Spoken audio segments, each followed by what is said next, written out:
I want to give a shout out to 78 Sports TV for his video when he uploaded Kenyon Martin.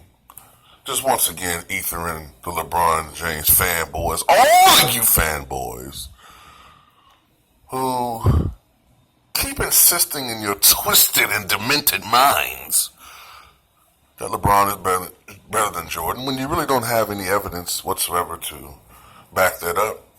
And he mentioned 6 for 6 in the finals. You know, that's the end all be all for most people. Jordan was perfection at the game's highest stage. Whereas LeBron is a bit muffled. 3-5 now. Only a 38% winning percentage in the finals.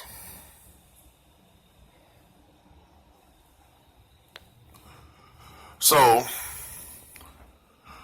then I look in the comment section, and this is the main argument that LeBron James fanboys always make. And that is, well, Michael didn't play the type of competition that LeBron played in the finals. So then I start thinking, okay, that Spurs team, I don't even think that 07 Spurs team was the best of the Spurs teams, by the way. It wasn't the best, but it was a very, very good team. Dallas Mavericks, I guess by default you have to say that is the best Mavericks team since they won the championship. But that team wasn't a collection of all-star studs. And LeBron infamously had one of the worst, if not the worst, performance by a so-called top 5 player of all time. 2012. Now, today you look at that team in retrospect and you say Durant, Westbrook, Harden. Oh, that was an all-star team and LeBron beat them. But 2 of those guys weren't developed yet, especially Harden. And they were young. And Durant wasn't the player that he is now.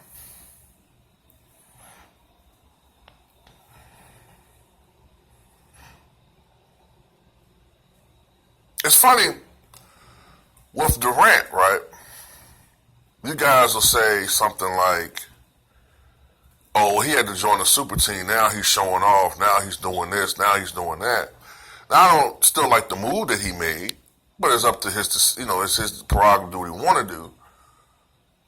But only LeBron James gets the excuse. He was young and figuring out the game in 07. He was young and figuring out the games when he was losing to Boston. Oh, you can't count that against LeBron, but you want to count Jordan going down 1-9 against probably the greatest defensive team of the mid-'80s, before the late 80s, the Pistons, one of the greatest teams of the mid-'80s, the Milwaukee Bucks, probably the greatest defensive team of that era, won 59 games to the Bulls 38, but, and the Bulls still managed to win a game. If anything, George should get credit for winning the game in the Bulls against that team. The best team in the 1980s not to go to the NBA Finals. The Milwaukee Bucks. 86 and 87, lost against the champion, the eventual champion, and probably the best Celtic team of all time, the 67-win Celtics. And then the next year they lost to the Celtics, the defending champion, Boston Celtics. So it's such a shame for young Jordan to lose to these teams in sweeps, even though he was averaging 44 points a game and then 36 points a game the next season against them. Individually, he was magnificent. But he's playing against a club that was loaded with talent. As I said in the video last night, you had Bird, McHale, Parrish, DJ.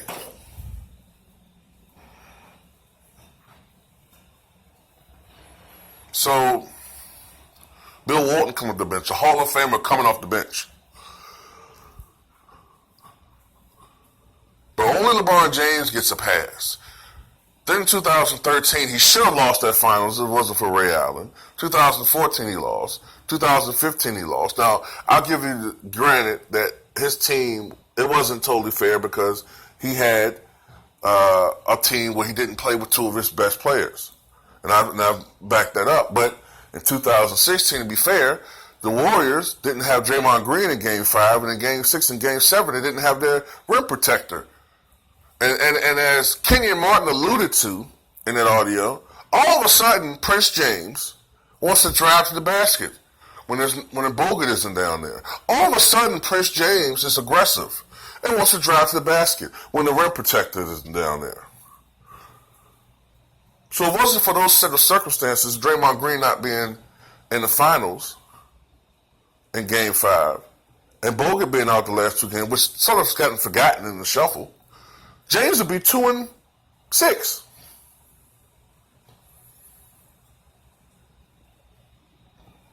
So bow down to Michael Jordan.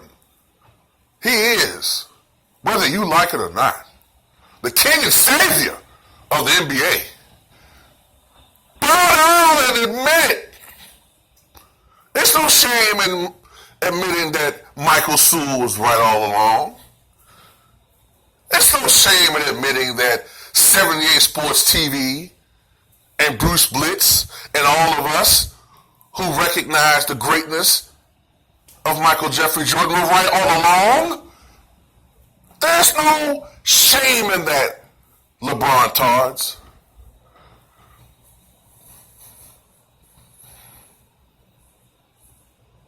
And I want to speak on one last thing before I end this video. Kenyon Martin talked about this, how Kobe and Michael had similar mental makeups. Kobe was an extraordinarily competitive young man when it came to basketball. Michael Jordan was even more competitive when it came to basketball. He's competitive about everything, not just basketball, everything. But it's very true when Kenyon Martin said that he noticed that LeBron's only aggressive down low against smaller players. I've said that for years, and I'm glad that Kenyon Martin has authenticated those thoughts made by me prior. Kobe, for the most part, when he was in his prime, didn't give a fuck who was down there. Didn't give a fuck. He was going to try his best to score. Michael Jordan, forget about it. I've seen video footage of this guy dunking on anybody. He attempted to dunk on Kareem. He didn't give a fuck who was down there. Kareem, Moses, Hakeem. Not to say he's ever dunked on Hakeem, but he's tried. Darryl Robinson, Tim Duncan, okay, when he was younger. Probably his rookie year. Mutombo, Mourning, Ewing, those two, my God. I remember there was a game back in the 92-93 season when Mourning kept blocking Michael Jordan's shot. And after he blocked his shot, in one particular sequence, Mourning yelled. Jordan don't forget shit.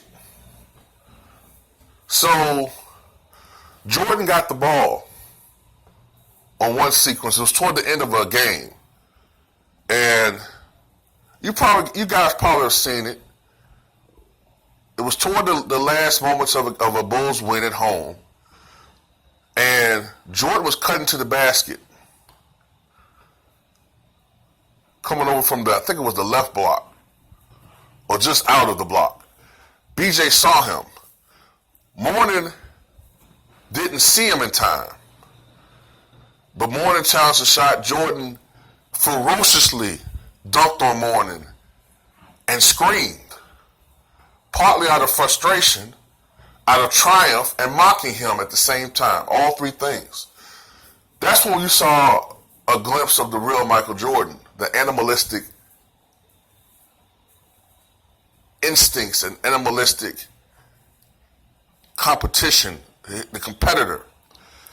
That's why guys like Jordan and Magic and Bird, I don't give a fuck how many statistical accomplishments LeBron have. I'm so hesitant to put, even today, even though statistically, when you talk about cumulative stats and some averages, LeBron is superior to Bird, I still to this day have a hard time putting LeBron over him.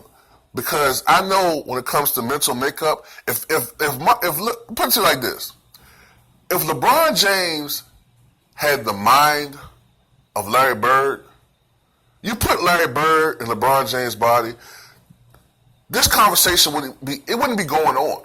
LeBron would be on his way to becoming the GOAT, if not the GOAT already. I know it. If you put Michael Jordan's brain in LeBron's body, we wouldn't be having this conversation. It wouldn't be a debate. It wouldn't. The man is a fucking mental midget. And just fucking admit it, LeBrontards. He's a fucking mental midget. And stop with these excuses about the teams, okay? If you want to talk about, well, LeBron's played against the Golden State Warriors for 2 straight years, this great team, okay? You want to make it about teams, you motherfuckers? You cock fucking suckers? Okay, let's talk about Eastern Conference. Oh, you want to go there, do you? Who do you play in the Eastern Conference Finals?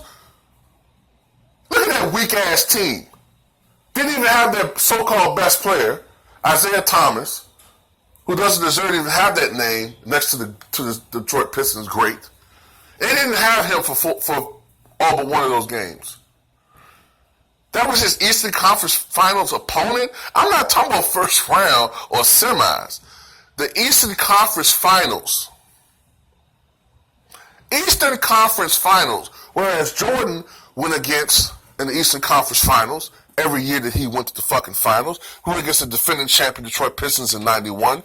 In 92, he went against the Cleveland Cavaliers, who were a very good team with Mark Price, and I believe Ron Harper was still there. Ron Harper, Brad Daugherty, probably the best center to play there in history. It wasn't for, the ending of it wasn't for his premature back injuries. Larry Nance, John Hot Rod Williams. It was a great damn team, okay? 93, New York Knicks. 96, Orlando Magic. 97, Miami Heat that won 61 games. 98, Indiana Pacers. Probably a better team overall than the Chicago Bulls.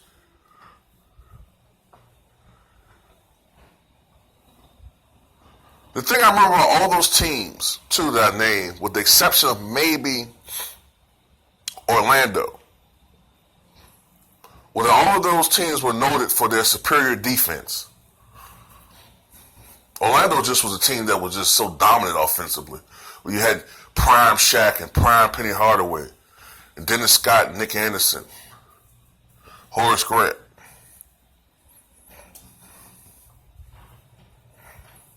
But you want to compare teams? Don't go down this road with me.